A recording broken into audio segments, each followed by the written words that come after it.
Good morning to all of you. Exercise 10.3, question number 9. Find the angles between the lines root 3x plus y equal to 1 and x plus root 3y equal to 1. तो आपसे पूछा गया है कि इनके बीच में, इन lines के बीच में जो एंगल है वो कितने डिग्री का है. तो इसके लिए एक फार्मूला मैंने आपको बताया था, tan theta equal to mod के अंदर m1 minus m2 upon 1 plus m1 m2.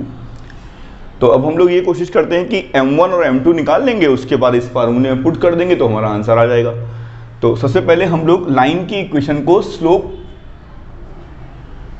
Slope intercept form में कन्वर्ट कर लेते हैं. तो फर्स्ट लाइन की इक्वेशन क्या है, ये आपका under root 3x plus y equal to 1, तो यानी y equal to m x plus c, ये आपका आ जाएगा. तो यानी कि m1 हमारा आ जाएगा माइनस रूट 3. ये स्लोप ऑफ फर्स्ट लाइन. अब स्लोप ऑफ सेकेंड लाइन निकाल लेते हैं. Root 3y equal to minus x plus 1, y equal to 1 by root 3x plus 1 by root 3. यहाँ पर स्लोप क्या आ रहा है आपका m2 equal to minus 1 upon root 3. अब आप क्या काम करिए, इन वैल्यूज़ को उठा करके यहाँ पुट कर देते हैं. tan theta equal to mod के अंदर m1 minus root 3 minus 1 upon root 3 upon 1 plus m1 into m2, ये हो गया. अब देखिए tan theta equal to minus into minus plus, minus का root 3 plus 1 upon root 3 upon minus into minus plus, root 3 से root 3 cancel हो गया, 1 plus 1 2 आ गया आपका. tan थीटा इक्वल टू ये आपका हो गया माइनस का 3 प्लस 1 माइनस 2 अपॉन 2 रूट 3, ये कैंसिल हो गया. ये जब बाहर निकालेंगे तो 1 बाई रूट 3 आ जाएगा जो कि tan 30 होगा. और ये आपका theta tan theta equal to ये आ गया, यानी कि थीटा इक्वल टू क्या आ गया, 30 डिग्री आ गया. यही आपसे पूछा गया था. इसमें कोई बहुत कठिन सवाल नहीं है, बहुत आराम से आप निकालिए. फार्मूला आपको मालूम होना चाहिए और आपने आंसर निकाल लिया. नोट कर लीजिए. Question number 10. The line through the points h, 3 and 2, 1 intersect the line this 7x minus 9y minus 19 equal to 0 at right angle. दो लाइनें हैं, एक ऐसे लाइन है, एक ऐसे लाइन है. तो जो ये वाली लाइन है ये आपकी 7x minus 9y minus 19 equal to 0 है. और एक लाइन इन पॉइंट से पास हो रही है, h, 3 और 4, 1. तो ये लाइन है और इनके बीच में जो एंगल बन रहा है वो 90 डिग्री का बन रहा है. तो आपको पता है कि m1 m2, if two lines are perpendicular then their slopes, product of their slopes is equal to -1. तो इसका स्लोप निकाल लेते हैं, इसका स्लोप निकाल लेते हैं, इक्वल टू -1 कर देते हैं, जो अननोन वैल्यू होगी वो निकल आएगी. यही कॉन्सेप्ट रहेगा इसमें. तो we know that answer 10 we know that m1 m2 equal to -1. तो ऐसा काम करते हैं, पहले m1 निकाल लेते हैं, y2 minus y1 upon x2 into, अब m2 9 का स्लोप क्या हुआ, तो इसको ठीक से लिख लेते हैं. 9y 7x माइनस का 19, y की value 7 by 9 minus 19 by 9, y equal to m x plus c. तो यानी कि यहां स्लोप क्या आ गया, 7 बाई 9 इक्वल टू -1. ठीक है, यहां से मैंने स्लोप इंटरसेप्ट फॉर्म से कंपेयर किया और मैंने यहां पे m की वैल्यू 7 बाई 9 और c की वैल्यू माइनस 19 अपॉन 9. c की वैल्यू का कोई काम ही नहीं है, केवल स्लोप का काम है. सॉल्व कर लेते हैं अब इसको. ये हो गया आपका 36 माइनस का 9h माइनस इधर हो जाएगा, तो ये आ जाएगा 9h माइनस का 36 और ये आपका हो गया 1 minus 3 minus 2 into 7 minus 2 into 7 minus 14. आप इसको इधर ले आइए, minus 14 plus 36 equal to 9h. तो ये आप माइनस 14 प्लस का 22 आ जाएगा. 36 माइनस 14 जो होगा वो आपका प्लस का 22 आएगा, माइनस का नहीं आएगा, प्लस का आएगा. तो ये आपका आंसर आ गया एच की वैल्यू 22/9। नोट कर लीजिए। Prove that the line through the point x1 y1 and parallel to the line here it is given that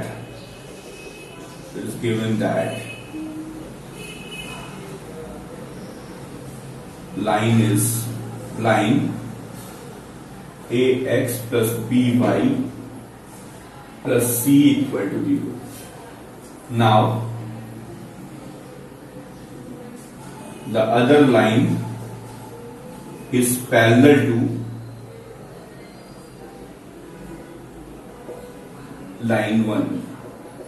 So the line is line of equation. So equation of line is parallel to above line.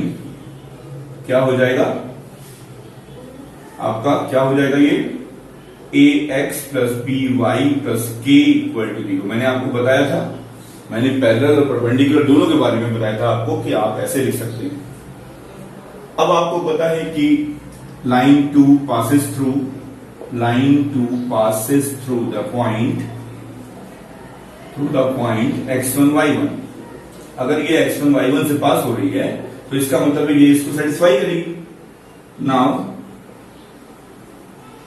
it satisfies ax1 plus by1 plus k equal to 0।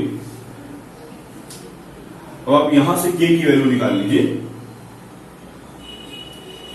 k की value क्या आ जाएगी यहां से, minus का ax1 plus का by1 ये आ जाएगा। अब इस वैल्यू को उठाकर इक्वेशन 2 में पुट कर देते हैं। Now put the value of k in equation 2। तो ax plus by minus ax1 plus by1 equal to 0। ax minus x1 plus by minus y1 equal to 0। यही आपका आंसर आ जाएगा। प्रूफ हो गया आपका, नोट कर लीजिए। क्वेश्चन नंबर 12 यानी answer 12। Two lines passing through the point 2,3। एक लाइन L1 है, एक लाइन L2 है।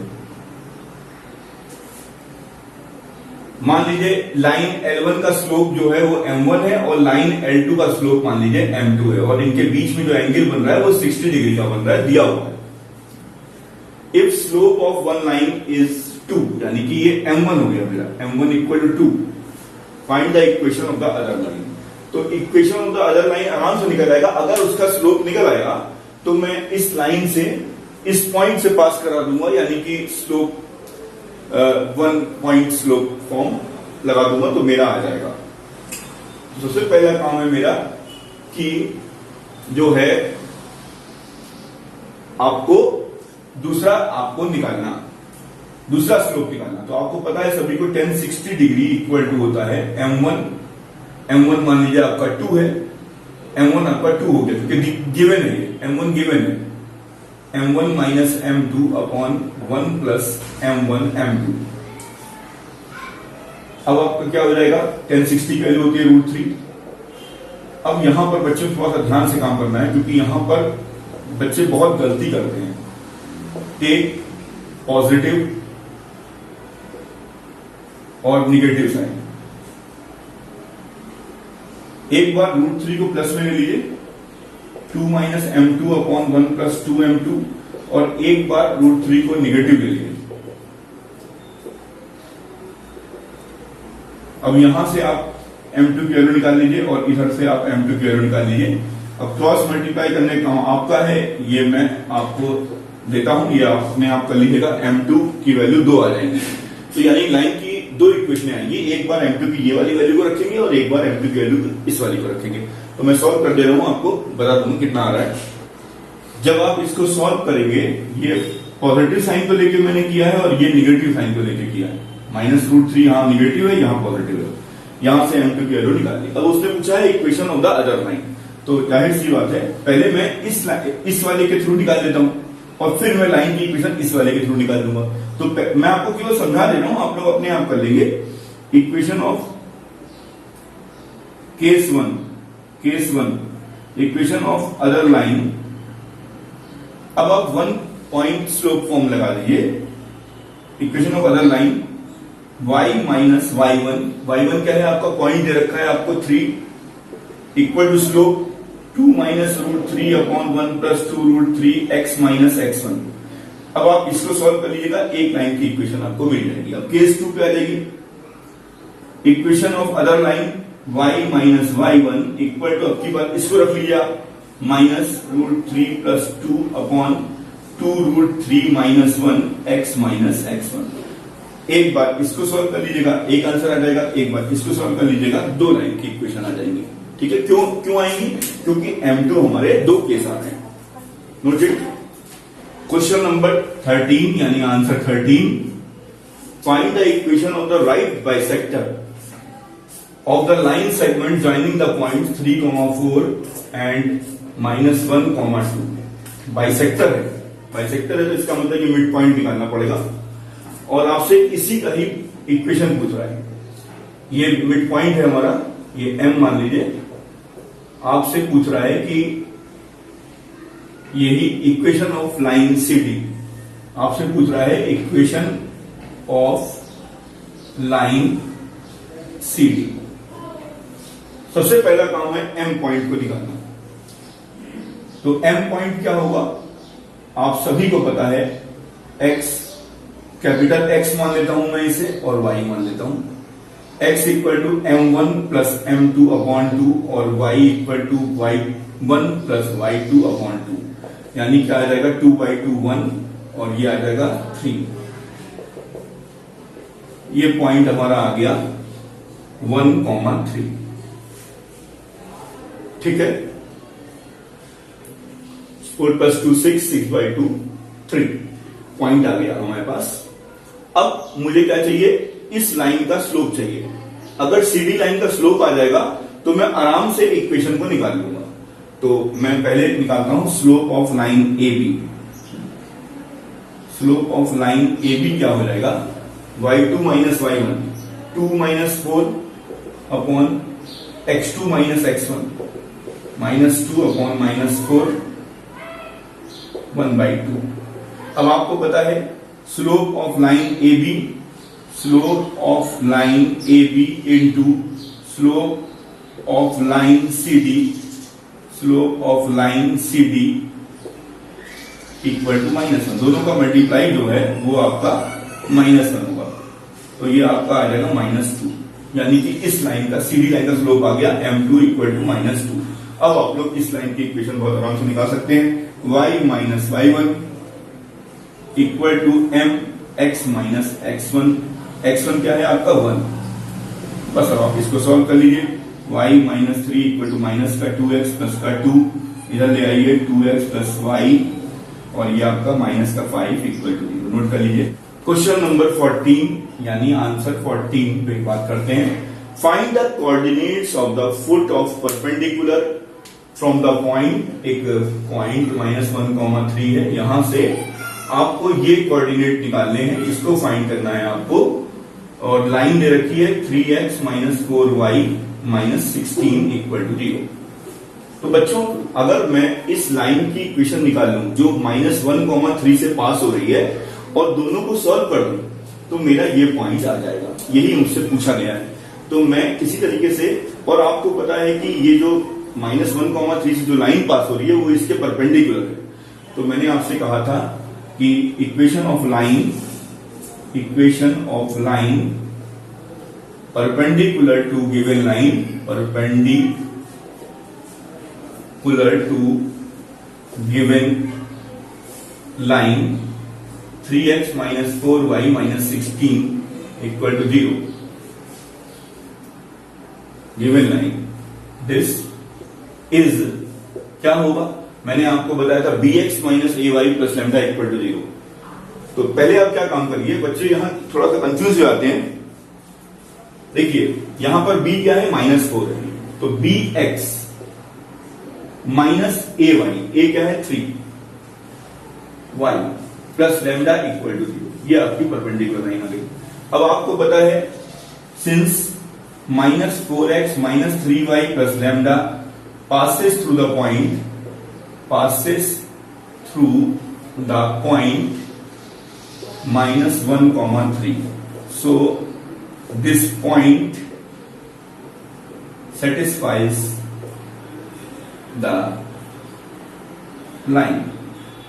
तो आप x की जगह -1 रख दीजिए और y की जगह आप 3 रख दीजिए प्लस लैम्डा इक्वल टू 0। ये आपका +4 हो जाएगा, माइनस का 9 हो जाएगा, प्लस लैम्डा इक्वल टू 0, यानी लैम्डा इक्वल टू 5 आ जाएगा आपका। 4 - 9 - 5 इधर जाके 5 हो जाएगा। तो यानी कि उस लाइन की इक्वेशन क्या आ गई? Required equation of line equal to क्या हो जाएगा? 4x, ये 5 है ना, तो 4x + 3y - 5 इक्वल टू 0। ये आपकी लाइन की इक्वेशन आ गई। अब आप इसको और इस लाइन की इक्वेशन को दोनों को सॉल्व कर लीजिए तो इंटरसेक्टिंग पॉइंट आ जाएगा और यही आपका आंसर होगा। यही आपका फुट ऑफ परपेंडिकुलर होगा। नोट कर लीजिए। Solving 1 and 2 we get x equal to and y equal to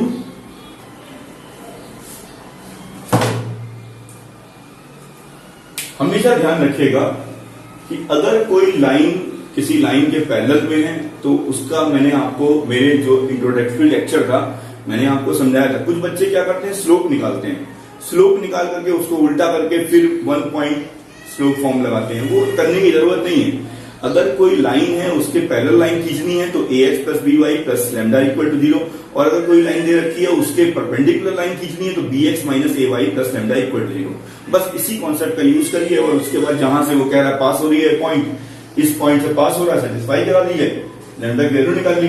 ये ठीक से लिखिए इक्वेशन को, 4x + 3y - 5 इक्वल टू 0। ये मैंने माइनस से मल्टीप्लाई करा दी ताकि थोड़ा सा ठीक से लिखे।